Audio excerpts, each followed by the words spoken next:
All right, vamos a comenzar con la clase de hoy. Vamos a comenzar con una oración, ¿verdad? Así que oramos al Señor. Señor, gracias por esta mañana. Gracias por todos los hermanos que están llegando, ¿verdad? Y los que están en camino por llegar. Que hoy sea un día de júbilo, un día donde vayamos a aprender algo nuevo de tu palabra. Que podamos también luego en el día poder alabarte, poder glorificarte y poder también escuchar de tu palabra.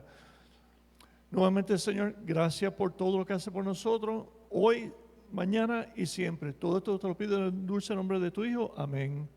La clase de hoy es la lección 4 que dice, no te olvides. ¿Verdad? Y como que muchas cosas se nos olvidan.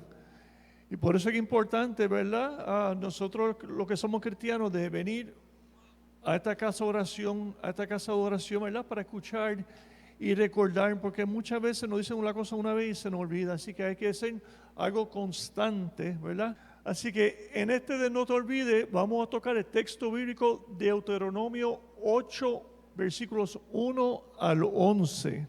Y para darle un poco de background, ¿verdad? Lo que el libro de Deuteronomio es el quinto libro del Viejo Testamento, también es el quinto y último libro del Pentateuco, o lo que los judíos se refieren como el Torá. El libro fue escrito en el 1400 antes de Cristo y los eventos tomaron lugar entre 1450 antes a 1400 antes de Cristo. El autor obviamente es Moisés, pero aunque este fue terminado por otro, porque aquí también mencionamos en este libro que el quinto de la muerte de Moisés, y estoy seguro que no escribió esa parte. En este libro se repite toda la ley de mosaica más la muerte de Moisés. Así que esto es un recap, ¿verdad? Y aunque son 5 libros de Pentateuco o de Torá, nosotros sabemos que el primero Génesis, ¿verdad? Moisés no estaba en el panorama todavía. Él viene en el segundo. Y el segundo siendo Éxodo, Levítico, Número y obviamente Deuteronomio, donde entonces finalizamos. El libro de Deuteronomio plasma el mensaje de despedida de Moisés, ¿verdad? Aquí ya él sabe que no va a llegar a la tierra prometida, cual condujo, ¿verdad? La persona de ese éxodo. Y entonces se prepara para ese mensaje y obviamente lo que serían los niños que ya son adultos en ese momento que estaban en camino a la tierra prometida. Deuteronomio, esto sí significa segunda o repetida ley. Así que nuevamente lo estamos repitiendo, estamos asegurando, ¿verdad? De aprender, de saber y no fallar. Ya que este libro es una recapitulación de los eventos de los últimos 40 años y una renovación de pacto, ¿verdad? De Israel con Dios. Esta renovación está encarnado en la ley más importante de la región de Israel, cual es llamado el Shema. En hebreo, este significado oye, escuchen, ¿verdad? Una cosa que muchas veces hay dificultad hoy en día de hacer. Oímos, pero no escuchamos, ¿verdad? Hay un ruido, pero no internalizamos lo que se está diciendo. Saqué este versículo en particular que dice, oye Israel, Jehová nuestro Dios, Jehová uno es. Y amarás a Jehová tu Dios de todo tu corazón y de toda tu alma y con toda tu fuerza. Y tuve la oportunidad hace una semana y media atrás de poder verlo, ¿verdad? Estuve a frente del muro de los lamentos en Israel y pude ver, ¿verdad? Que verdaderamente con toda su fuerza y con todo su corazón que la persona van y le dan la oración y le dedican, ¿verdad?, sus vidas, no solamente de palabra, pero también en acción al Señor. Deuteronomio enfatiza en la importancia del amor de Dios para Israel y la necesidad de Israel de retornarle el amor a Dios, ¿verdad? Y en este caso a nosotros también que estamos aquí en Puerto Rico. Hay un montón de mapas. Encontré que esta era la más, ¿verdad? La más correcta. Y nuevamente, no es que, ¿verdad?, Moisés no haya tenido un GPS muy funcional en ese momento dado, es que sencillamente había un mensaje que llevar, ¿verdad? Esto no era simplemente de punto A a B, había una transformación completa que tenía que ocurrir en la vida de la persona. Y nuevamente, recuerden que eran personas que habían vivido en Egipto, habían recogido costumbres de Egipto y verdaderamente habían abandonado mucho de lo que era la palabra del Señor. Así que aquí están los loops, ¿verdad? Hasta que llega casi a la tierra prometida. Así que ahora vamos para, ¿verdad? Lo que vinimos, vamos para la clase. Y nuevamente, como le dije ahorita, no te olvides, el tema Dios libera y redime. El texto es Deuteronomio 8, 1 al 11 y el texto áureo dice, cuídate de no olvidarte de Jehová. Cuídense. Tu Dios para cumplir los mandamientos, decretos y estatutos que yo te ordeno hoy, ¿verdad? Que el Señor nos ordena hoy. Así que ahí está en el desierto, ¿verdad? Esto no es una fotografía, ¿verdad? Esto es una ilustración. El objetivo es distinguir cómo el contenido del pasaje bíblico nos plantea los elementos del mensaje de Moisés al pueblo que invitaban a retomar y fortalecer la memoria del acompañamiento de Dios. Porque nuevamente, como le mencioné ahorita, vino con costumbres diferentes y había que reeducarlos. Y reeducarlos no es lo que sería, ¿verdad?, como una actuación, porque una actuación es una cosa que viene y va, sino hacerlo un hábito de vida, ¿verdad? Que es, tú sabes, lo vivo, está en mi corazón. Analizar en qué medida situaciones conflictivas y desafiantes puede convertirse en recursos pedagógicos que Dios usa a nuestro favor. Así que, nuevamente, lo que está diciendo la lección acá es que muchas veces la cosa hay que reaprenderlos. Y cuando la cosa es tan buena, todo es peaches and cream. Pero muchas veces hay que pasarnos a través del fuego y uno tiene que aprender, ¿verdad?, por las dificultades. Ahí es donde verdaderamente sabemos quién está y quién no está. Considerar cómo la relación entre la memoria y la voluntad puede potenciar nuestro ejercicio de la fe. Así que vamos al vocabulario. Aflicción se relaciona en sentido general como sufrimiento, soportar una experiencia desagradable.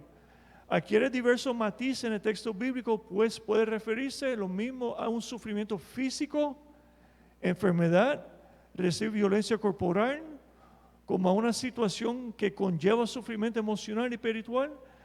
En el contexto, ¿verdad?, en la función, nuevamente usamos la palabra pedagógica, de moldear el carácter, ¿verdad? Está moldeando, está cambiándonos. Entonces añadí, más que el libro no lo tenía, añadí pedagogía, por si alguien, ¿verdad?, aquí no es maestro, no se olvida, no se recuerda de su maestro, que dice, ciencia que estudia la metodología y la técnica que se aplican a enseñanza y la educación, especialmente en la infantil. Ok, ¿y por qué yo puse la infantil? Porque verdaderamente lo que entran a la tierra prometida al final son lo que eran los niños, los jóvenes, cuando empezamos ese peregrinaje de 40 años. No la generación que tuvo al principio, sino la segunda generación. Así que lo llevamos de chiquito y lo fuimos moldeando a lo que era la palabra. Estatuto. Estatuto tiene que ver con lo que se ordena o presenta como decreto. Con frecuencia este término se usa en una conexión con otra palabra como mandamiento o precepto, ¿verdad? Y hay un montón de adjetivos para añadir acá. Este término aparece con mucha frecuencia en Deuteronomio, que es 29 veces. Algunos estatutos son de carácter permanente, lo que llamamos perpetuo, ¿verdad? Y su aplicación está dirigida a todo el pueblo o a un grupo en particular. Así que aquí es donde comenzamos con muchos de esos pactos. Y el Señor es amoroso, porque un pacto, si nosotros buscamos un contrato en el diccionario, lleva dos partes. Pero muchos de estos pactos es el mismo Señor prometiendo algo sin recibir nada a cambio. Así que pensaríamos que el Señor o trabajó sin un buen abogado o sencillamente su amor fue mucho más allá. Así que comencemos con la lectura bíblica en el versículo 1 del 8. Pongan ustedes en práctica los mandamientos que yo les he ordenado hoy, para que así puedan vivir y llegar a ser un pueblo numeroso y conquisten este país que el Señor prometió a sus antepasados. Y básicamente lo que estamos diciendo aquí es que es imperativo de poner por obra todos los mandamientos ordenados por Dios a través de Moisés, ¿verdad? No de palabra, lo que hacemos, la forma que vivimos, nuestro testimonio. Esto tenía la intención inequívoca de convertir en una práctica, y como le dije ahorita, hábito cotidiana, la norma de vida decretada en la alianza. En esa alianza con el Señor, nuevamente lo llamamos pacto también, pero algunos son bastante unilateral. Este pensamiento corresponde o tiene relación con una perspectiva deuteronomista que se conoce como doctrina de retribución. Así que Él tiene ese amor para Israel, pero también Él pide ese mandamiento y respeto y ordenanza de Israel hacia Él.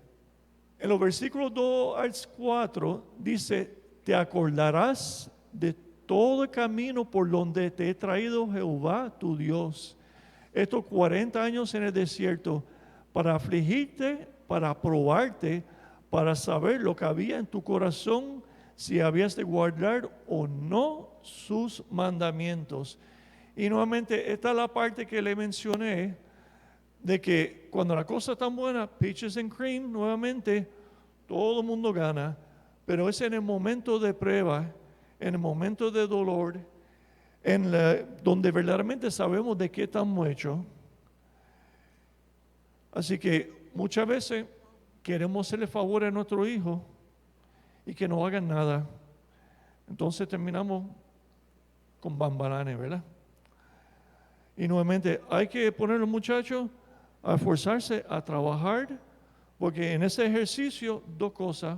Uno formamos un mejor persona, un mejor cristiano, y a la misma vez no solamente hacemos eso, pero también le creamos empatía, ¿verdad? Porque si no has sufrido, si no has pasado por necesidad, ¿cómo vas a sentir empatía a otro si no sabes lo que estás sintiendo? Te afligió, te hizo pasar hambre y te sustentó con maná, comida que ni tú ni tus padres habían conocido, para hacerte saber que no solo de pan vivirá el hombre, sino de todo lo que sale de la boca de Jehová vivirá el hombre, ¿verdad?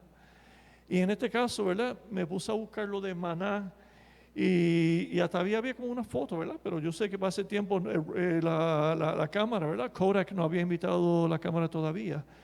Y en este caso son como un pedacito, parece como de pancito, ¿verdad? Y básicamente decía que llovía, que el Señor llovía, y ellos lo recogían. Así que en ningún momento, tú sabes, pasaron hambre y por eso duraron los 40 años. De la misma manera, pues no dejas saber que obviamente el cuerpo y el alma no solamente se llena de comida, pero también de su palabra, ¿verdad? Que nuestra vida tiene un significado, tiene una razón de ser. El vestido que llevaba puesto nunca envejeció, ni el pie se te había hinchado en estos 40 años. Nuevamente, esto no era torturarlos, ¿verdad? Maltratarlos, sino era esa conversión, tal y como el Señor con el barro nos va dando forma a nuestro corazón y nos va haciendo una mejor persona. En todo mandato y consejo de estos versículos está presente un elemento esencial que es la memoria, recordar. El peregrinaje por el desierto debe llevar a todos a acogerse a los mandamientos de la alianza renovada, ¿verdad? Y no solamente los 10 mandamientos, los decretos y otros. La aflicción del desierto no debe interpretar como una voluntad morbosa o revanchista de Dios. Aquí no había nada de revancha, nuevamente. Había que pulir, había que moldear, había que trabajar. Y en este caso había mucho malo hábito y había que trabajar con ella. Y en este caso, él reconoció que trabajando con esa generación, básicamente le tocaría a la próxima generación renovada y sabiendo cuáles eran los mandamientos y dejando atrás lo que eran los dioses paganos y todo lo que habían visto, en este caso la comunidad de Egipto. Funcionó como un doloroso pero beneficioso recurso pedagógico para moldear el carácter y la capacidad de resiliencia del pueblo, lo que ya mencioné.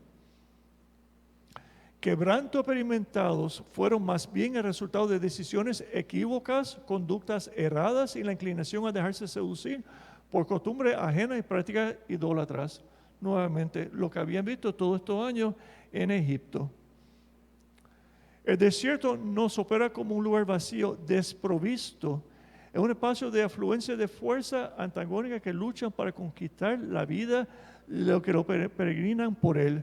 En otras palabras, es cuando nosotros nos retiramos, ¿verdad? Fuera de bullicio, ¿verdad? Que hacemos algún taller, ¿verdad? O una vigilia, donde sencillamente sacamos todo lo que llama nuestra atención para entonces poder enfocarnos en lo que verdaderamente es importante. Y en este caso, el desierto no tenía muchas otras cosas que ver, así que la atención estaba puesta donde tenía que estar puesta. Al pueblo se le recuerda el drama de su lucha para decidir en ocasiones entre la fidelidad y la traición, la generosidad o el egoísmo, la esperanza o la decepción. Y hubo decepción y hubo traición en un momento dado cuando Moisés sube al monte, ¿verdad? Que habían erigido nuevamente alguna figura, ¿verdad? Y estaban alabándolo. Así que nuevamente había que trabajar y había que moldear y había que trabajar. Así que nuevamente esto es repetitivo a través de estos versículos, pero este era el punto de los 40 años. Nuevamente no fue que no había GPS, que no lo había. Un duro aprendizaje donde Dios no lo acusaría de procesos en los cuales tendrían que enfrentar dificultades y desafíos. De ahí la importancia de probar el carácter del pueblo que caminaba con Moisés hacia la tierra prometida, ¿verdad? Lo que le he mencionado. En el versículo 5 y 6 dice, reconoce a sí mismo en tu corazón que como castiga al hombre a su hijo, así Jehová tu Dios te castiga. Guardarás pues los mandamientos de Jehová tu Dios, andando en su camino y temiéndole.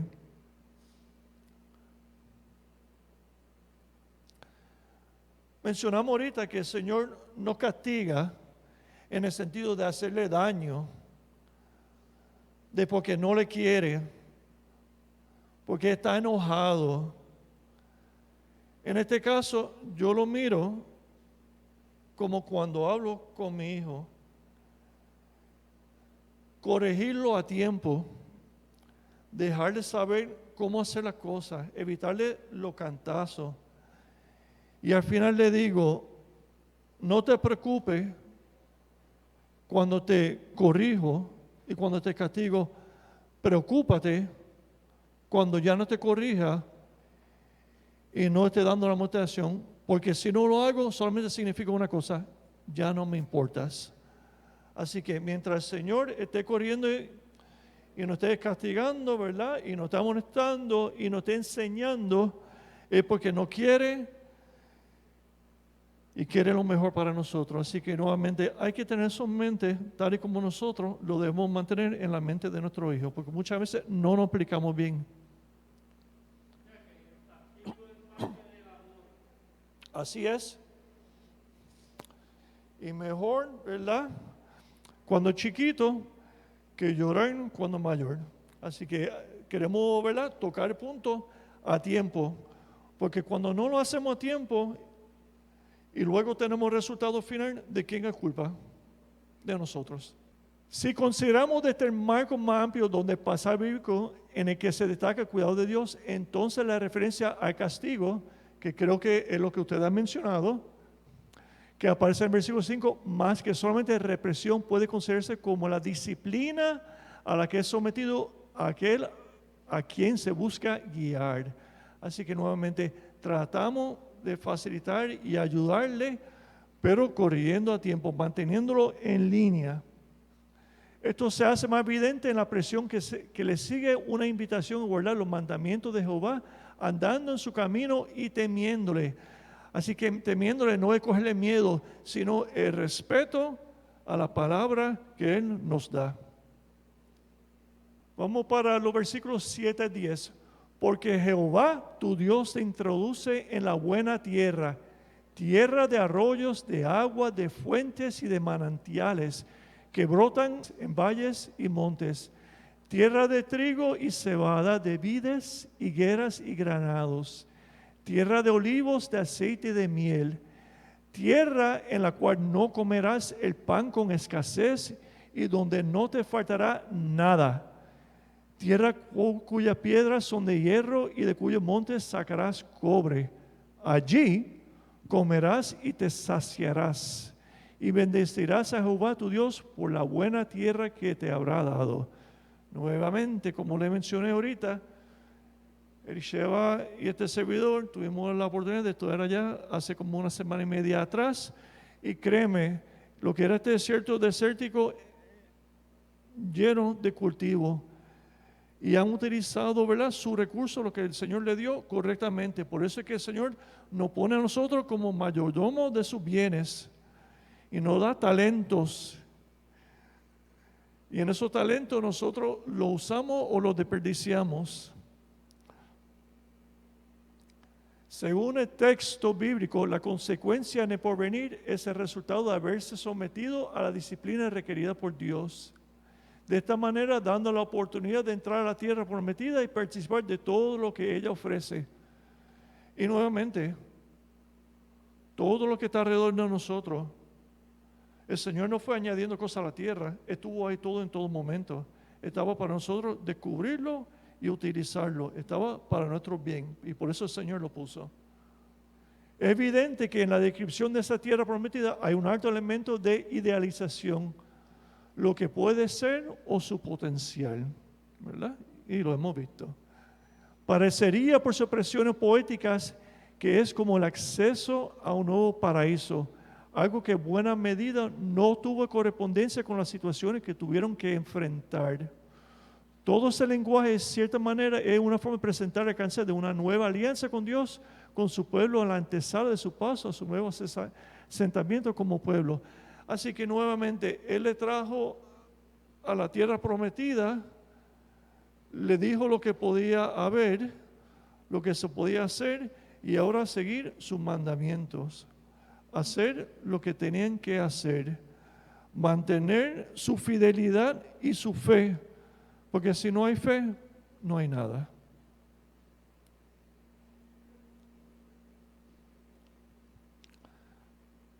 Entonces, en el último versículo, la 11, dice, cuídate de no olvidarte de Jehová tu Dios, para cumplir los mandamientos, decretos y estatutos que yo te ordeno hoy. En esta advertencia se conjugan dos elementos fundamentales para poder honrar la fidelidad a Dios y a los contenidos de la alianza. La memoria de Dios que lo acompañó y guió a través del desierto. Y nuevamente, 40 años para formar esa memoria y para poder seguirlo. La voluntad de traducir esa memoria en un comportamiento ético y espiritual que dé testimonio de su presencia en todo que hacer humano. Ese binomio, ¿verdad? Y le voy a traer otro binomio en un momento, de memoria y voluntad, fue siempre un desafío en la historia del pueblo. Tal y como lo vimos y como lo veremos en los libros que siguen en el Viejo Testamento y hasta el Nuevo Testamento, ¿verdad? Que uno olvida y nuevamente nosotros podemos mirar Jim Jones, ¿verdad? En Guyana, que fue hace unos 40 años atrás, donde las personas se salen de la palabra y nuevamente pierden su norte, ¿verdad? El norte aquí no el pastor, ¿verdad? Lo pone el Señor aquí, pero Cristo es la cabeza de esta iglesia. Y luego vimos en Waco, Texas, ¿verdad? Donde nuevamente se quita el enfoque donde va y lo ponemos en una persona o un ídolo o lo que sea, ¿verdad? Lo que valoremos más que el Señor o lo que demos más tiempo. Decimos, queremos, pero hacemos otra cosa y no es consistente. Así que en este caso nosotros tenemos que tener compromiso. Y compromiso básicamente se compone de dos palabras. Disposición, que dice lo que voy a hacer, y disponibilidad, sacar el tiempo para hacerlo. Porque si no hay disposición y no hay disponibilidad, no hay compromiso con el Señor.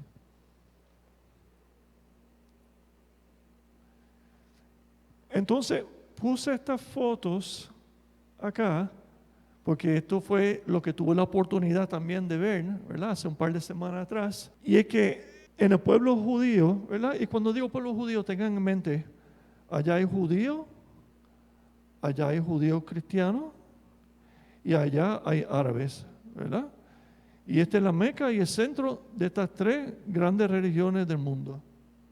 Y en este caso, cuando fui a la muralla de los lamentos y hasta en el avión cuando despegué de Tel Aviv para ir a Madrid, y pude ver donde había militares y otra persona donde tenía los lazos de cuero alrededor de su brazo. Pero si miran en la frente del soldado o de la dama que está abajo, verán una cajita, o en el brazo verán la cajita, ahí donde tienen los mandamientos, ¿verdad? Y la promesa del Señor. Ellos lo tienen para recordarse. Así que cuando yo saqué la foto, que lo hice antes de irme allá, yo dije, vamos a ver. Pero sí, lo vi y todavía está en la vida de cada uno. Pero más allá, y si miran Mesuzá, que lleva un acento en la, pero no está ahí, el Mesuzá está en el cuadro de las puertas, no solamente de la casa, pero también lo vi en el hotel, en cada cuarto, y ahí adentro tiene nuevamente la promesa y los mandamientos del Señor. Me traje uno, está en la oficina, se lo enseño luego. Así que nuevamente, esto ellos lo hacen para recordarse en todo momento y no olvidarse lo que el Señor le ha dicho. Así que resumimos, de acuerdo con lo estudiado en el pasaje bíblico de Deuteronomio 8, versículo 1 al 11, podemos afirmar que elementos como la memoria, la obediencia y la voluntad son potenciadores de una experiencia de fe nutricia y abarcadora, efectiva, progresiva en elementos, factores que constituyen ejes fundamentales en el desarrollo de carácter espiritual, ¿verdad? No lo que decimos, lo que hacemos, lo que somos, quién habita en nuestro corazón, quién es nuestro primado. Desde el entendimiento que el elemento de memoria, de paso, acompañado de Dios, se identifica como el eje de esta lección. Entonces, el contenido de la lección nos convoca a plantear varias preguntas, entre ellas, ¿cómo buscaré enriquecer mi vida espiritual para que la situación de aflicción se puedan transformar en lecciones de vida que potencien en mí y mantengan viva en mi memoria el acompañamiento de Dios? Así que, vemos la vida injusta, aprendemos lecciones, somos más empáticos a la necesidad ajena. ¿Qué hacemos con esta experiencia? ¿Nos acercamos al Señor o nos alejamos de Él? Entonces vamos a terminar con la oración. Déjame pararme de este lado para leerlo, ¿verdad? Para no darle la espalda a ustedes. Señor y Dios, que te manifiesta en la historia humana, ayúdanos a mantener viva en nuestra espiritualidad la memoria de las grandes intervenciones tuyas a favor de tu pueblo. Permite que al enfrentar experiencias de aflicción podamos mantener vigente una espiritualidad que vea oportunidades de crecimiento y desarrollo en la fe. Ayúdanos a tener la confianza plena en tu palabra y en tu promesa. En Jesucristo oramos. Amén. Que Dios le bendiga a todos.